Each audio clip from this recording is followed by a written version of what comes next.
देशविदेशातील हिंदू संघटनांच्या 450हून अधिक प्रतिनिधींचा सहभाग असलेल्या वैश्विक हिंदू राष्ट्र महोत्सवाला शंखनाद आणि दीप प्रज्वलनानं आजपासून सुरुवात झाली।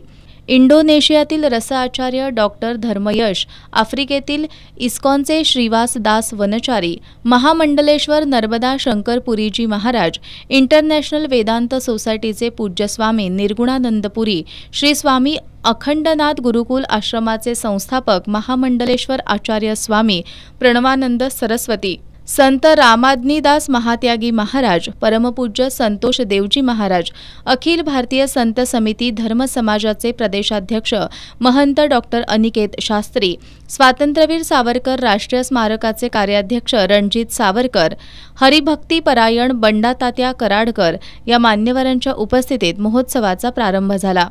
अमेरिकेतील इन्स्टिट्यूट ऑफ ॲडव्हान्स सायन्सचे डॉक्टर निलेश ओक यांनी रामायण महाभारतामधील अनेक खगोलीय संदर्भांचा परदेशातील विद्यापीठांमध्ये अभ्यास होत असल्याचं सांगितलं। भारतीय धर्मग्रंथामधील ज्ञानाच्या माध्यमातूनच युरोपी देशांमध्ये वैज्ञानिक प्रगती झाल्याचा दावाही त्यांनी केला।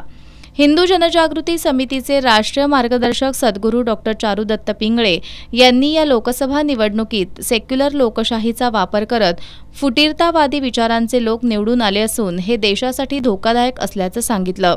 सनातन धर्मावरील आरोपांना उत्तर देण्यासाठी हिंदू विचारक संघाची स्थापना करण्यात आल्याचंही त्यांनी सांगितलं। स्वामी प्रणवानंद सरस्वती यांनी धर्मांतर रोखण्यासाठी आदिवासी भागात केलेलं कार्य या विषयावर माहिती दिली। स्वातंत्र्यवीर सावरकर राष्ट्रीय स्मारकाचे कार्याध्यक्ष रणजित सावरकर यांनी हलाल प्रमाणपत्राच्या माध्यमातून मुसलमानांनी निर्माण केलेल्या समांतर अर्थव्यवस्थेला उत्तर देण्यासाठी हिंदुत्वनिष्ठ संघटनांच्या पुढाकारातून ओम शुद्ध प्रमाणपत्र हिंदू व्यावसायिकांना देण्यासाठी सुरुवात केली असल्याचं सांगितलं। या महोत्सवासाठी श्री शारदा पीठाचे जगद्गुरू शंकराचार्य श्री श्री श्री भारती तीर्थ महास्वामीजी यांचे उत्तराधिकारी श्री श्री श्री विधुशेखर भारती महाराज, सनातन संस्थेचे संस्थापक सच्चिदानंद परब्रह्म डॉक्टर जयंत आठवले यांनी दिलेल्या संदेशाचं वाचन करण्यात आलं।